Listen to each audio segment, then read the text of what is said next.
Hello everybody. Hello YouTube.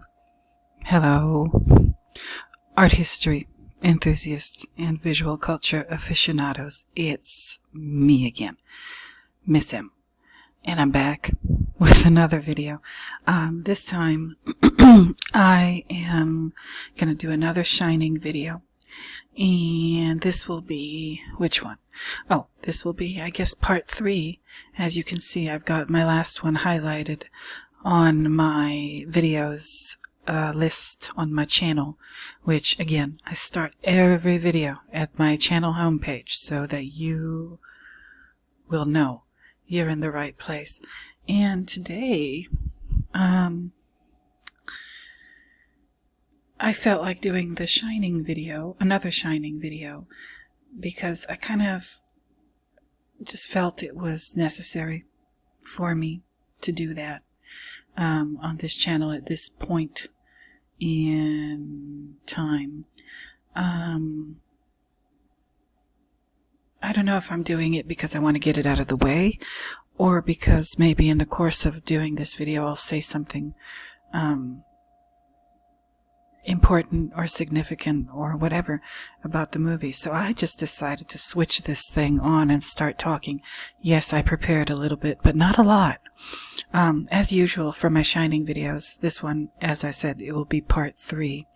I'm going to use screenshots, first of all, because I'm not about to get another copyright strike. And I'm going to do it a little bit differently. I guess each time I'm kind of experimenting with different ways of talking about this film in a way that makes sense. In a way that makes sense as we go through the film. Like I said, each one of these is going to cover 3-minute segments of the movie. So today, part 3 is going to be the third 3-minute segment of the movie that I'll cover. Let's see. What do I want to do first? Oh, okay. I'll get some church announcements out of the way. I keep mentioning Rob Ager's videos when I talk about The Shining, and I think I mentioned him as well when I talked about The Exorcist, this one. And there's going to be more of these, I promise you. But I keep mentioning Rob Ager, and I think I did include a link to his website in the description of my first Shining video, or my my overview video, this one here, with the famous "Here's Johnny" face in the thumbnail. So if you want to get a link to his website, go there, go to that video. But today I'm going to link to a couple of Rob Ager's YouTube videos for The Shining. And he's got a couple of them. I think I counted, gosh, I don't want to get it wrong, but I think I counted about 16 of his Shining videos on this channel, on his Collative Learning channel. And he has another YouTube channel. He's got 2 of them. One is this one, Collative Learning, and the other one is just his name, Rob Ager. So check those out. I'm gonna provide links to 4 of his Shining videos. In this video of mine, I'm gonna provide the links as usual in the description of this video. So this is the first one that I will include for you to link to. It's called Stanley Kubrick, Mystery of the 7 Diamonds, Film Analysis by Rob Ager. If you remember, in this video of mine, Understanding the Shining Part 2, I sort of went, not frame by frame, but maybe step by step, in this 3-minute segment of Jack's journey, right when he enters the hotel, right up until kind of his interview starts in the manager's office of the Overlook Hotel. And I mentioned you're going to see a lot of diamonds in the hotel, and you will. And that's why I included this video. as a link by Rob Ager. He talks about diamonds and what's up with Stanley Kubrick and diamonds. So that's a good thing to look at if you want to, research or think about this or whatever. Next video that I want to include from Rob Ager's channel as a link is Film Psychology, The Shining, Spatial Awareness, and Set Design, 1 of 2. So this is a two-parter. This I paused on precisely this image because it gives you a floor plan of that lobby area of the hotel where Jack enters, and he walks in and he goes through here, and this is the diamond that I mentioned. He walks over this, enters this door, and then this is Stuart Ullman's office. And this is provided to show you that there is absolutely no reason why there should be a window with daylight streaming through it in Stuart Ullman's office. So he does a pretty good job of that. Like I said, this is a two-parter. This is the part 1 of 2, and this is the part 2 of 2. And I paused on this as well because this is yet another floor plan of the same area, once again.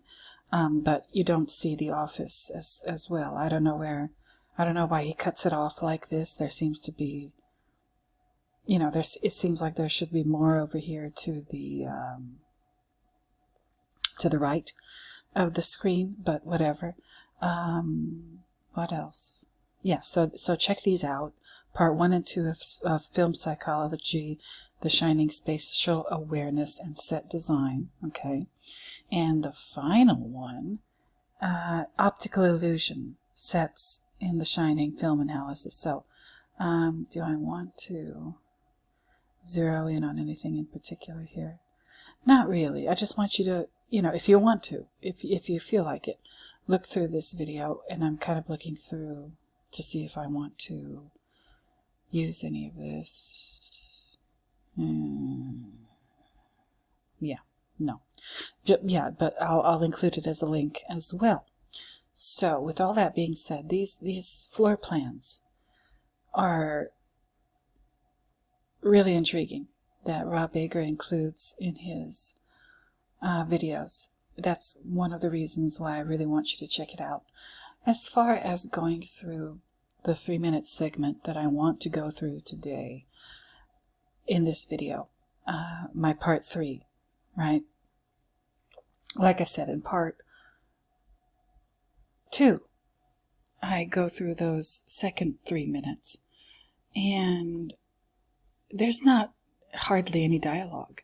Well, I shouldn't say that. There's this, right? I'll go over to here, right? This is where I start in this video that I did. This is where I start talking about Wendy and Danny, right? This is where we first meet them in the movie. They're having lunch, and I in this video, for that 3-minute segment of the movie, I described in, I think, pretty good detail all of the various objects, items, things that you can find in these various shots of that 3-minute part of the movie. Okay, so Wendy and Danny, they're having lunch. She's reading Catcher in the Rye, smoking Virginia Slims. They're having sandwiches, which I assume are peanut butter sandwiches. I could be wrong. I talked about the diamonds. Look at them. There they are. On this milk glass, this viewing device that seems to belong to Danny, and I made that assumption because of its proximity to him. The fact that they're both wearing red, white, and blue, the fact that the apartment seems to be in a state of disarray, and so on and so forth. And then after this, right, after this with Danny and Wendy,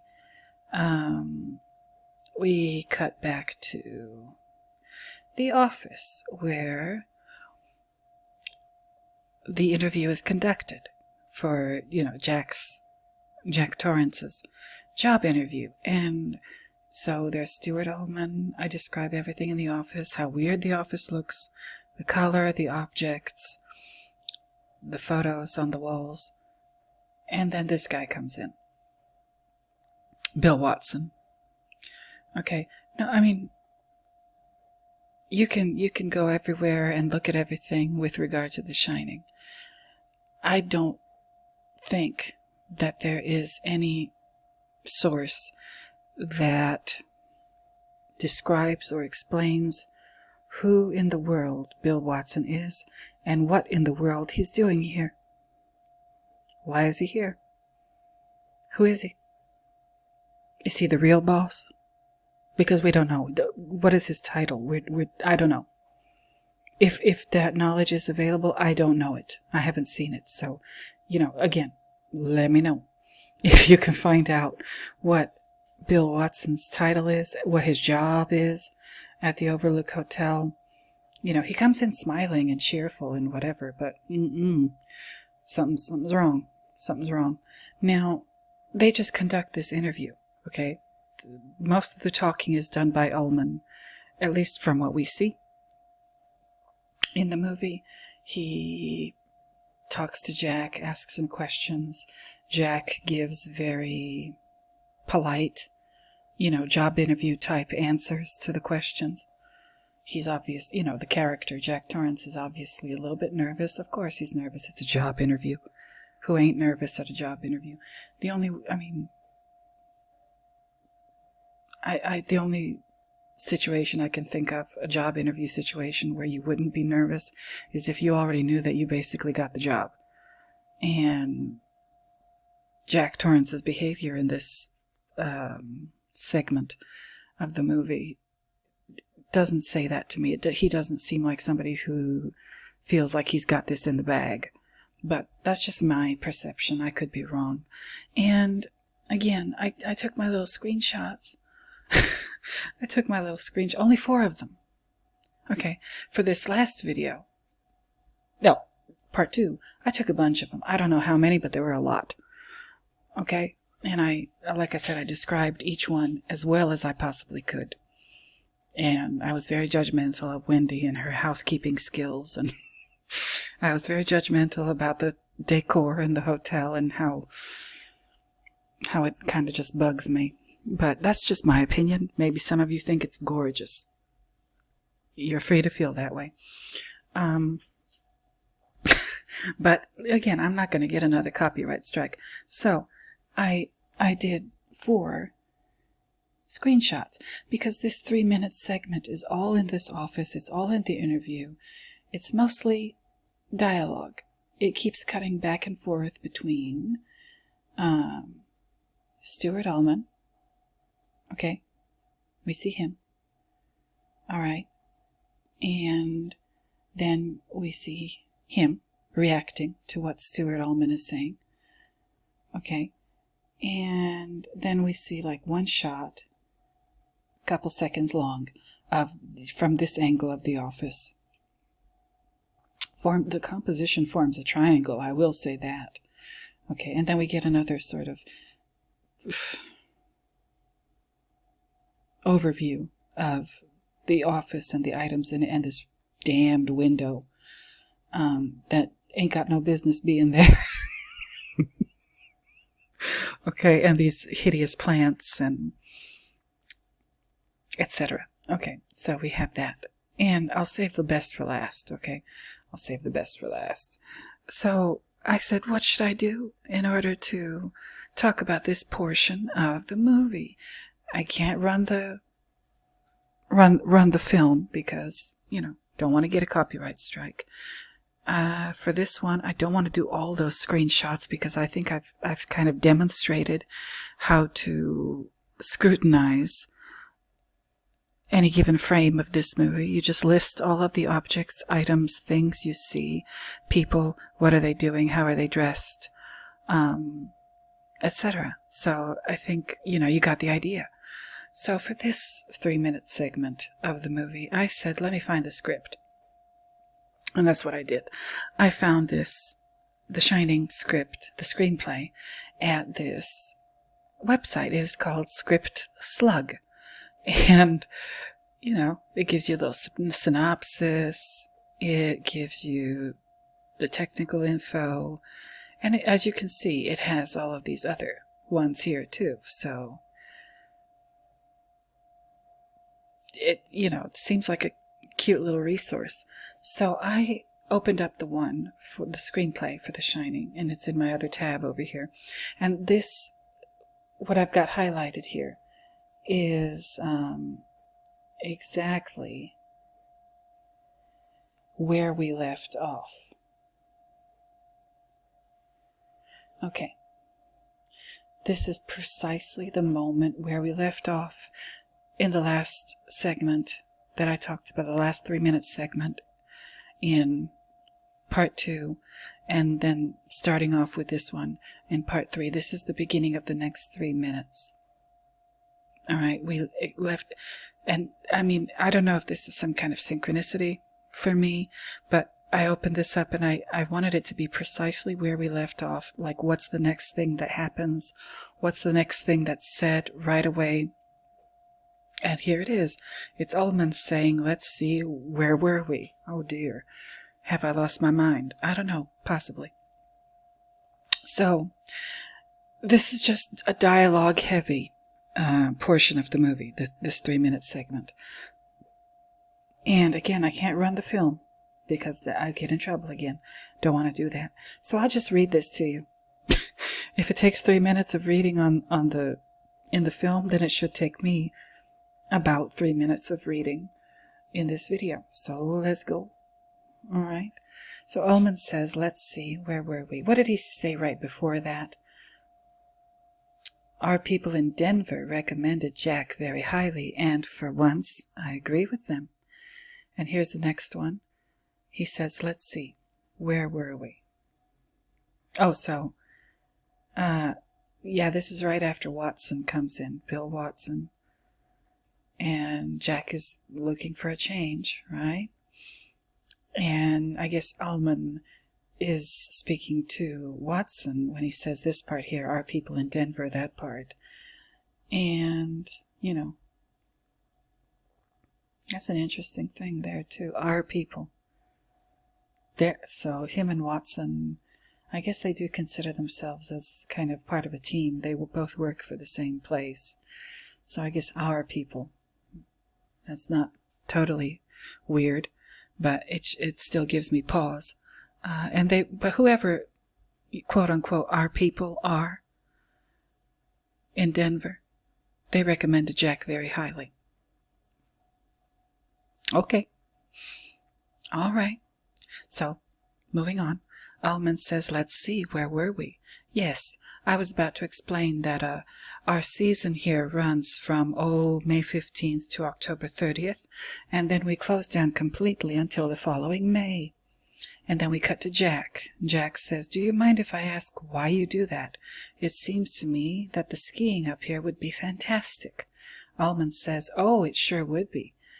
But the problem is the enormous cost it would be to keep the road to the Sidewinder open. It's a 25-mile stretch of road, gets an average of 20 feet of snow during the winter, and there's just no way to make it economically feasible to keep it clear. When the place was built in 1907, there was very little interest in winter sports, and this site was chosen for its seclusion and scenic beauty. Okay. Pause. I'll pause. It was built in 1907, and Ullman is telling Jack that when it was built in that year, there was very little interest in winter sports. Well, if you're going to be like, real serious about researching what's going on in this movie, what you're going to do is you're going to go and figure out whether or not winter sports were a thing in 1907. Personally, I don't know, but it's worth exploring because who was not interested in winter sports?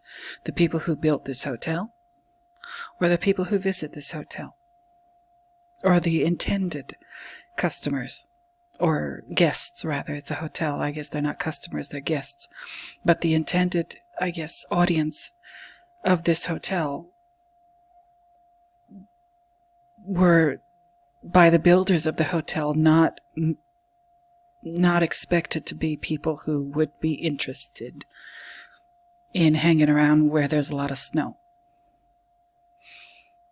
or skiing, or what other winter sports are there? I don't know. I'm from Southern California. Don't ask me about winter sports. But,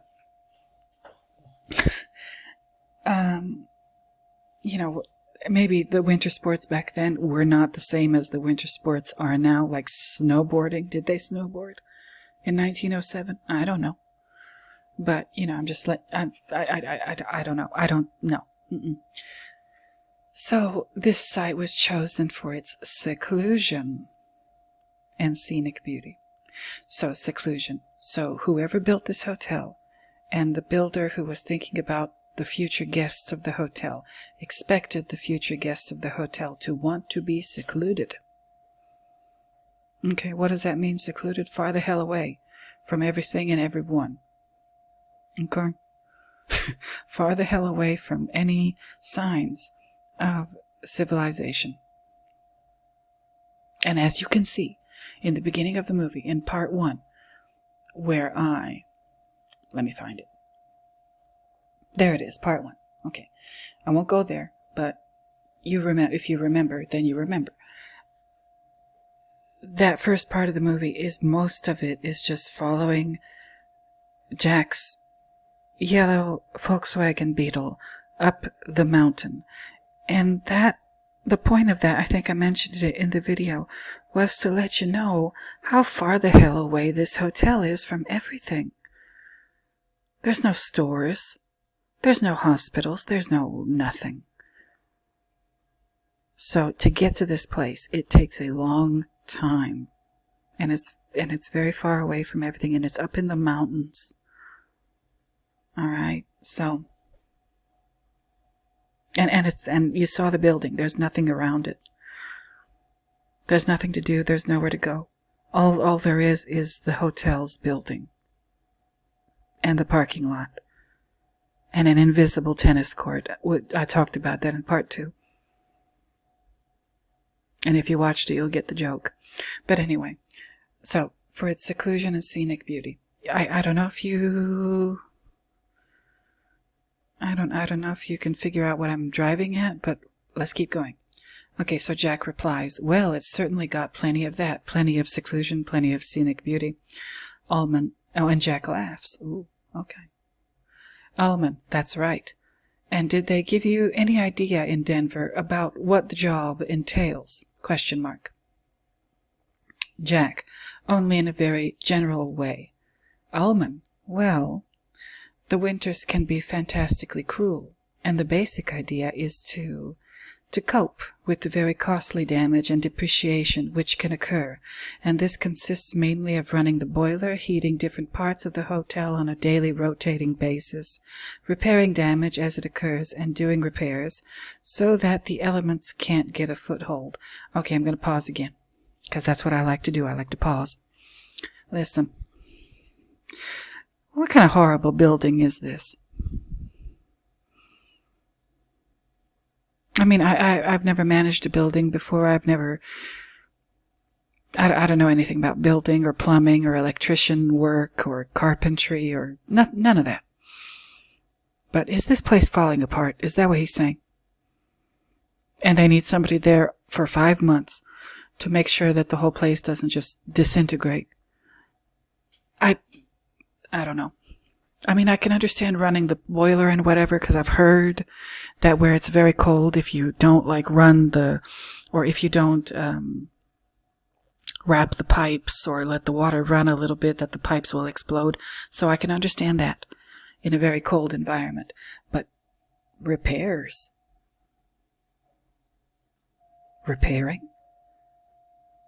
Repairing what? What's gonna break down when there's nobody there? Like, is the roof going to cave in? What's going on? So that the elements can't get a foothold. Okay, so again, if you are from a cold climate, and I know people who are, I mean, met plenty of people from Minnesota. and Washington State and Canada and places like that, you know. So, I mean, how bad can this ice mess up your house? That's what I want to know. Because, again, in Southern California, that's not an issue. You're not... no. I could probably count on one hand. No, maybe two hands. The number of days we have rain in Los Angeles, California. Snow is out of the question. Come on now. So, and let me tell you, when it rains in Los Angeles, if you've never been here,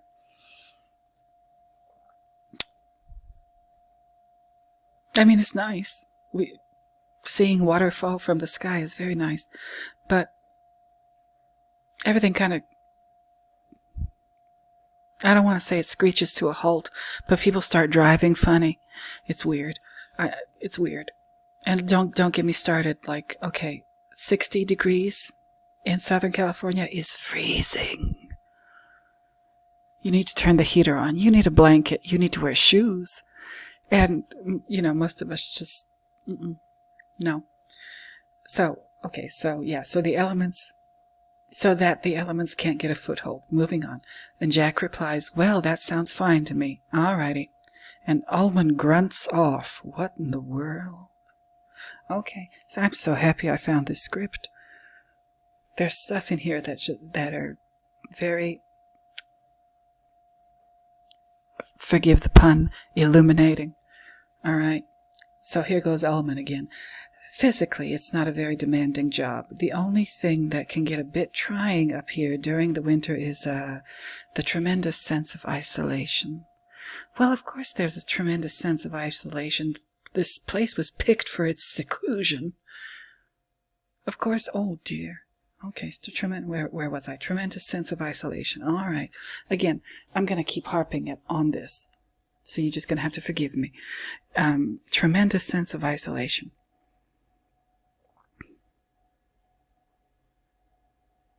Why?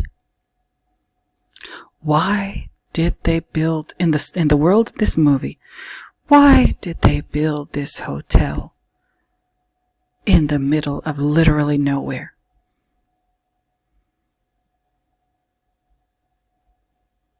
Whose idea was that? And what purpose does it serve? That's what I want to know. Because, again, I know there's somebody out there who's going to correct me if I'm wrong, and I welcome that. Please do. But I haven't read Stephen King's novel, and I'm not going to. Again, you're just going to have to forgive me for that. However, the hotel that allegedly, no, not allegedly, I think that the hotel in Stephen King's novel, the hotel in the novel is based on a hotel in Colorado, in Estes Park. I think that's the name of the place. And from what I could tell from watching TV shows about it, like ghost hunter shows, that hotel isn't really in the middle of nowhere now, is it? There's stuff there. Of course there's stuff there. They want to make money. They want people to buy things. That's the whole point of building a hotel. So to extract money from your guests in every conceivable way possible. Right? That's what people do when they go on vacation. They shop. They go out to eat. They go dancing. They buy drinks, stuff like that. So let me know if I'm wrong about that. Anyway, the tremendous sense of isolation. Okay, Stuart. All right, here we go again with Jack. Well, that just happens to be exactly what I'm looking for. I'm outlining a new writing project, and 5 months of peace is just what I want. Okay. All right, and now these notations here, MS, MCS, I don't know what in the world that means. I'm not a film person, so if somebody wants to let us know in the comments, feel free. Let me take a little sip of coffee. My throat's getting dry. Okay, so here goes Ullman again. That's very good, Jack. because there's a lot of uhs in this script. That's very good, Jack, because for some people, solitude and isolation can of itself be a problem. Jack says, not for me. Mm-hmm. And then Ullman says, what about your wife and son? How do you think they'll take to it? First of all, we don't know what's going on in this scene. Ullman seems to know that Jack is married, and he has not just a child, but specifically a male child, a son. Is this part of the dialogue that we didn't hear, or, maybe, I don't know, the people in Denver told him? I don't know. I don't know what's going on. But how do you think they'll take to it? Jack replies, they'll love it. Ullman replies, great. And then Ullman continues, well, before I turn you over to Bill, there is one other thing I think we should talk about. I don't want to sound melodramatic, but it is something that's been known to give a few people second thoughts about the job. Okay, he's going to turn him over to Bill after he's done with him. We don't see what happens. Okay, in the movie, I'll just go ahead and spoil it for you. We don't see Jack's interaction with Bill. Just Jack and Bill alone. We see Jack and Ullman and Bill in the office together, and this interview scene. But after Jack is turned over to Bill, we don't see that part. Okay, just making a note, just letting you know that that's something to observe about this. So anyway, he doesn't want to sound melodramatic, but it is something that's been known to give a few people second thoughts about the job. Oh, and those of you who've seen the movie, you know what's coming. All right. And Jack says, I'm intrigued. And please do watch this movie and check out Jack Nicholson's facial expressions during this exchange. He's one of the best living American actors for a reason. Okay, I'll just leave it at that. Moving on. So Jack says, I'm intrigued. And Ullman continues, I don't suppose they, told you anything in Denver about the tragedy we had up here during the winter of 1970. Jack shakes his head. Okay. And Jack says, I don't believe they did. And then, what is this off? Ay, what is this? Here we go. Okay, I don't know what MS means, but they mentioned Bill Watson. All right, so this is where I'm going to bust out my most, I don't know what to call it. Is it funny? Is it controversial? Is it ridiculous? Is it weird? My screenshot of Bill Watson's reaction to Jack's naivete regarding the subject that Ullman is about to talk about. Okay, here it is. Get ready. Ooh, look at it. Look at this. Bill Watson. We don't know who the hell he is. We don't know what the hell he does at this hotel. All we know is that he's here, and his name is Bill. Bill Watson. And after Ullman says that to Jack, he gives Jack the gnarliest stink eye I think I've ever seen on a movie screen. Okay, he looks at Jack like, oof.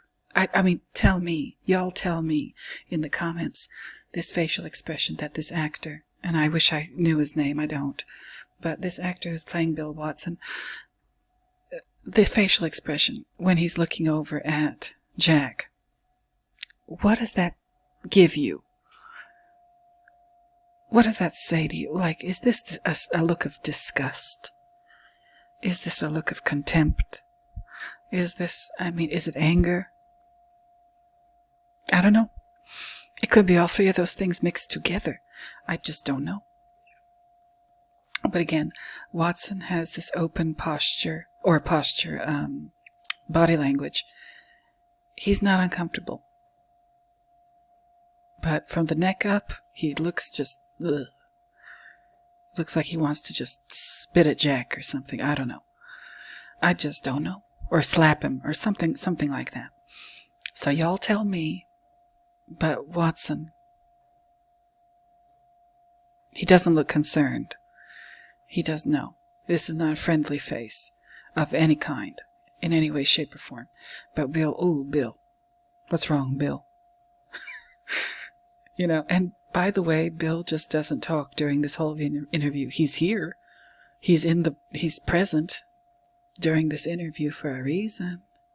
And this, I know this isn't much. It's just showing Bill Watson with his stank face. Okay.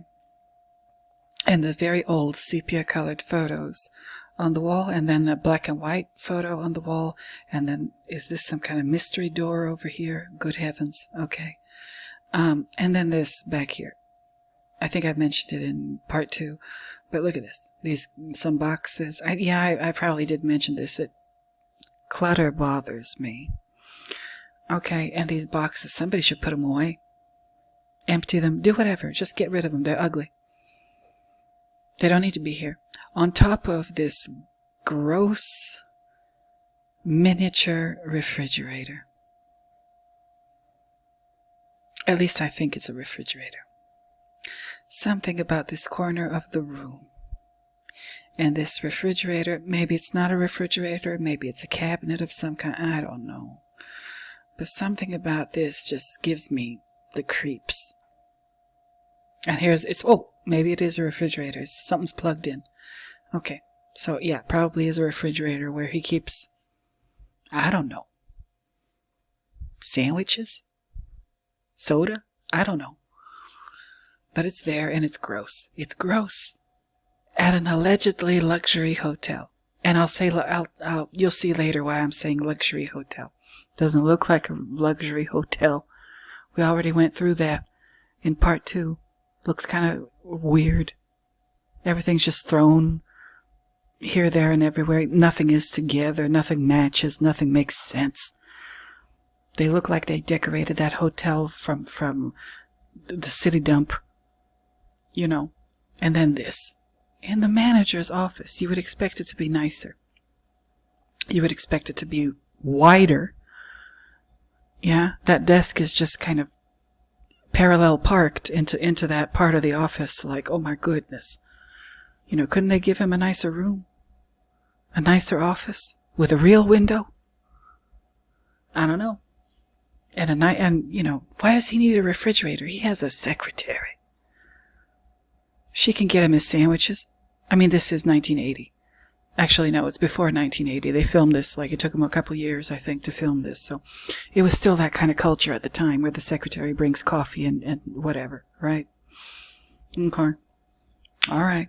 But Bill, though, look at him. Look at him. He looks disgusted, in my opinion. He looks disgusted. This is disgust and contempt on his face. Ew. Yeah, and he has this redness around the eyes, too. What is up with this place and these people that they all look so sleep deprived? Ay, what's going on? Okay, so back to the script. Let me get through this. Jack shakes his head. I don't believe they did. Okay, here go Bill Watson with his stank face. And then Ullman off. Whatever that means. Well, my predecessor in this job. Doesn't say what the man's name is. Just says my predecessor. And I assume it's a man, again, because of the time period when this was filmed. Well, my predecessor in this job hired a man named Charles Grady as the winter caretaker. He came up here with his wife and 2 little girls He came up here with his wife and 2 little girls of about 8 or 10. And he had a good employment record, good references, and from what I've been told, he seemed like a completely normal individual. But at some point during the winter, he must have suffered some kind of a complete mental breakdown. He ran amok and killed his family with an axe.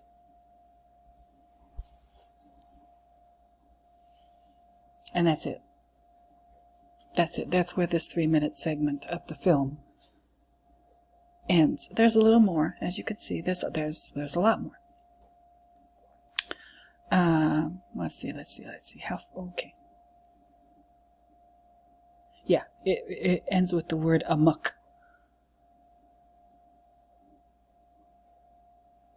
Okay. Exactly at the 6-minute mark. No. 9-minute mark. Excuse me. Exactly at the 9-minute mark is when Ullman says the word amok. Okay. And I just read the whole thing because it's there. He ran amok and killed his family with an axe.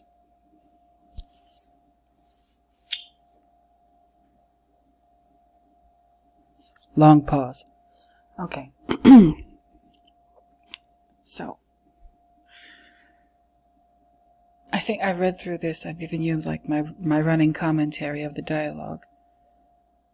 This doesn't make any sense to me.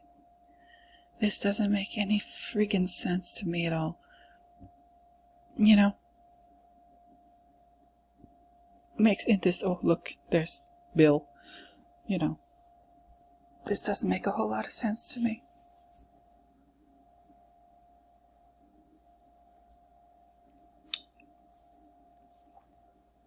Something ain't right. Right away, something ain't right. And I intend to figure out what it is. Now, like I said, I think that's it. What I'll do for this segment, this 3-minute segment of the movie, I want to talk about my part 1. No, part 2. Sorry, it's late. Part 2. Remember in part 2 when I said, oh, Jack walks in and all these people, their attention turns towards him. And he's just walking into his interview. He walks in. He walks up to the reception counter, and I talked about the people over there you saw in the lounge chairs. These people, their line of sight is coming straight towards him. This man and woman, tennis racket for the invisible tennis court. Like I said, where is it? Where is it? And, okay. I talked about, okay, the invisible tennis court. I talked about, diamonds. There's a lot of them. That's why I urge you to watch Rob Baker's video about the diamonds in Stanley Kubrick films. And then there's this impossible staircase, and we already saw the impossible window in Ullman's cramped, narrow office at this allegedly luxury hotel that was built because the people who built it chose it specifically for its seclusion and scenic beauty. I don't see anything around the hotel, anything to do, sports, such as tennis. No sports, no swimming pool, even though people mostly visit this place in the summer. They could have put in a swimming pool. Come on now. What do? Hike? I wouldn't. In that area? Oh my God. There's who's gonna find you? If you get lost, right? No, that doesn't look safe at all. And I started to realize, wait, not only are there no tennis courts that I can see, or swimming pool, or basketball courts, or golf course, or shops, or restaurants, or nightlife outside of the hotel building itself. There's also no children. I don't see any kids.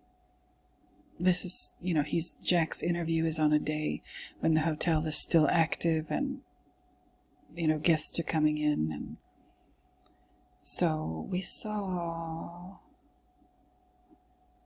like I said, this gentleman here. Let me see if this old dude. I call him an old dude. He's not old. He's probably, 50 or so. But, he has gray hair. I guess that's why I said it. He's sitting by himself here. And these people sitting in this arrangement over here. There's a man here, and I think this is a woman here. And Jack walks over here. There's another man and woman combination, the bellboy and some lady who seems like she's wearing some kind of a gown.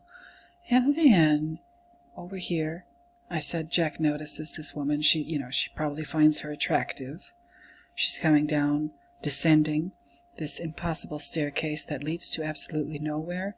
And, like I said, where's this thing? Come on. No. Oh yeah, here it is, this staircase. This is the staircase that I'm talking about. Jack is right here in that scene, right above this diamond. This is the entrance to the front part of Ullman's office, where you hear the typing coming from over here somewhere. And before, this is where he is. He looks over here. This woman is coming from here, and she's like right about here when Jack sees her. And there's like, where does she come from? No. Again, this staircase shouldn't be here, is basically the point. I think, if I'm not mistaken, this staircase shouldn't be here. There's these things here are elevators, which is this here, this part here. There's this guy that I said, what is this? What is he holding? Is this sporting equipment? It's not a bag of golf clubs. It's not a tennis racket. It's not a baseball bat. It's not a hockey stick.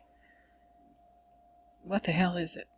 And why is he bringing it with him and his luggage to this hotel where there is nothing to do and nowhere to go shopping and no kids? We haven't seen a kid, and we won't, other than Danny.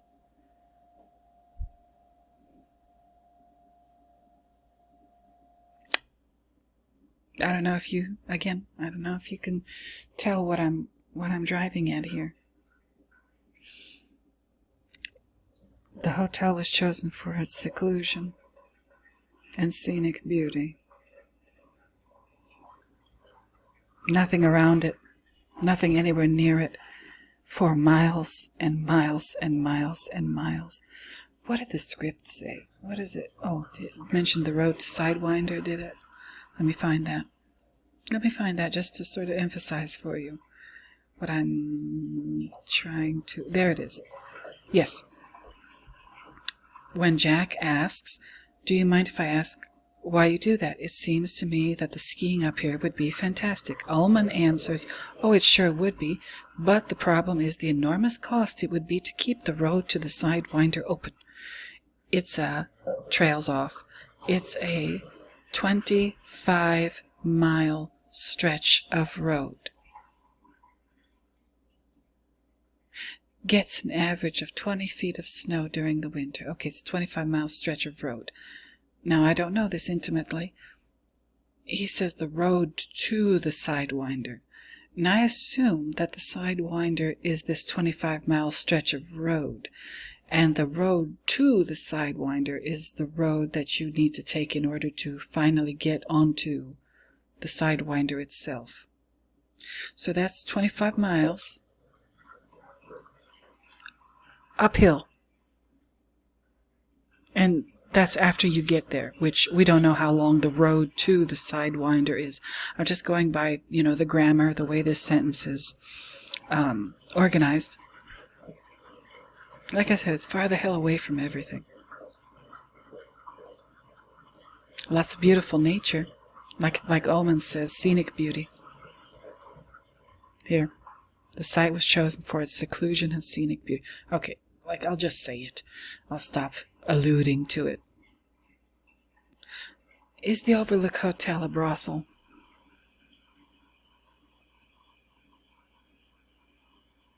Question mark. Is that what we're dealing with here? Is that what kind of place this is? It doesn't seem to be a family hotel. It just doesn't. And this might be a clue. This man arriving at the hotel alone. And I think I said in this part 2 video,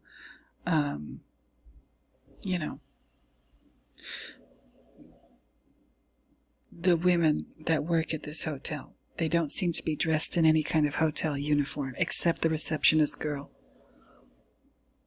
This one, she just seems to be wearing her own clothes. She's carrying a file. I don't know what that means, but yeah, what kind of place is this?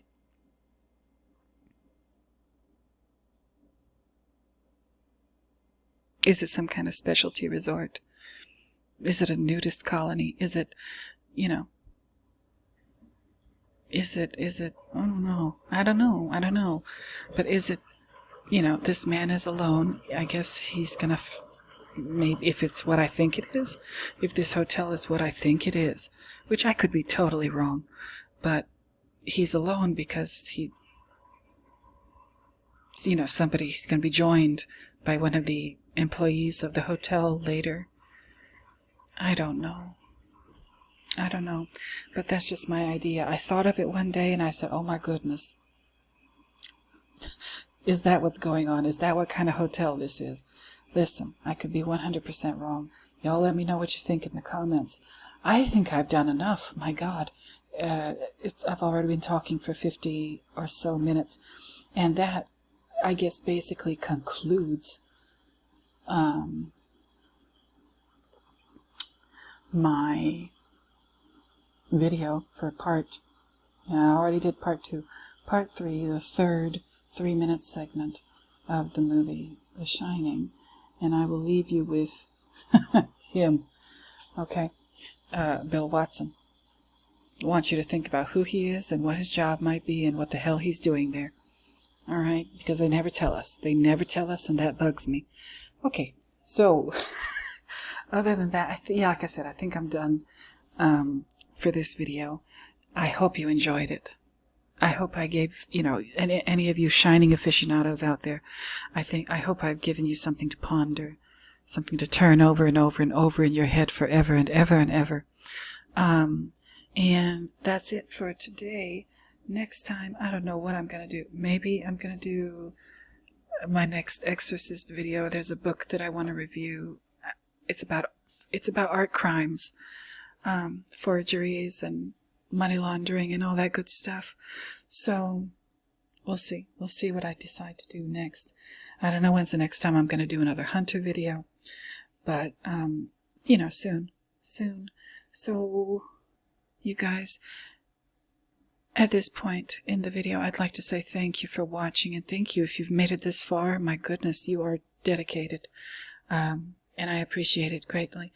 Please, if you enjoy the video, don't forget to like, comment, and subscribe, and share it if you know of anybody who might be interested in this material or anything similar. I've got plenty of different subject matters that I talk about on my channel, different areas of art history and visual culture and just stuff, art related stuff, art talk that I like to talk about. So that's that. And so at this point, once again, thank you. And until the next video where I discuss something, I'm going to come back for some reason. I'm going to go ahead and bid you bye-bye. So, bye-bye, everybody.